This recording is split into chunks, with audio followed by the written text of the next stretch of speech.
আসসালামু আলাইকুম everyone, welcome back to my channel. আমি আজকে আপনাদের সাথে বানানা প্যানকেকের রেসিপি শেয়ার করব। এই প্যানকেকটা অত্যন্ত হেলদি একটা প্যানকেক, খুবই সফট, ময়েস্ট আর খেতে ভীষণ মজার। আশা করছি আপনাদের ভালো লাগবে।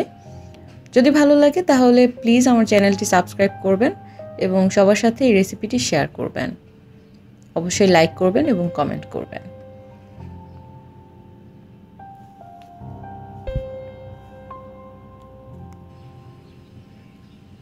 আমি এখানে একটা ব্লেন্ডারের জগ নিয়ে নিয়েছি।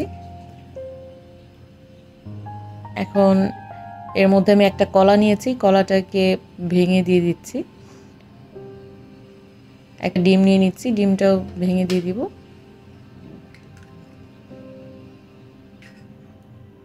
এর মধ্যে আমি 1/4 কাপ চিনি দিচ্ছি আর দিয়ে দিচ্ছি আধা কাপ দুধ, হাফ চা চামচের মতো ভ্যানিলা এসেন্স, এটা না থাকলে না দিলেও হবে। এখন ভালো করে ব্লেন্ড করে নিচ্ছি। ব্লেন্ড করা হয়ে গেছে, আমি একটা মিক্সিং বোলের মধ্যে নিয়ে নিচ্ছি। ব্লেন্ড করার পর এরকম হবে, একদম স্মুথ। এখন ব্যাটার বানানোর জন্য এর মধ্যে আমি 1 কাপ ময়দা দিয়ে দিচ্ছি। আপনারা চাইলে ময়দার পরিবর্তে আটা দিতে পারেন। এর মধ্যে হাফ চা চামচ বেকিং পাউডার দিয়ে দিচ্ছি। ভালো করে মিশিয়ে নিব যাতে কোনো লাম্পস না থাকে। মেশানোর পর এরকম হয়েছে।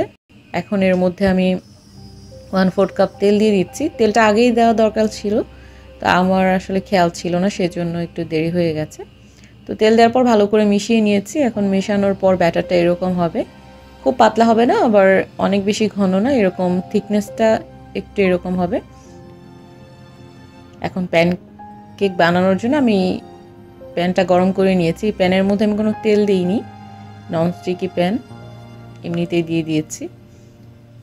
এখন একদম মিডিয়াম লো হিটে প্যানকেকটা কুক করতে হবে 2 মিনিটের মতো।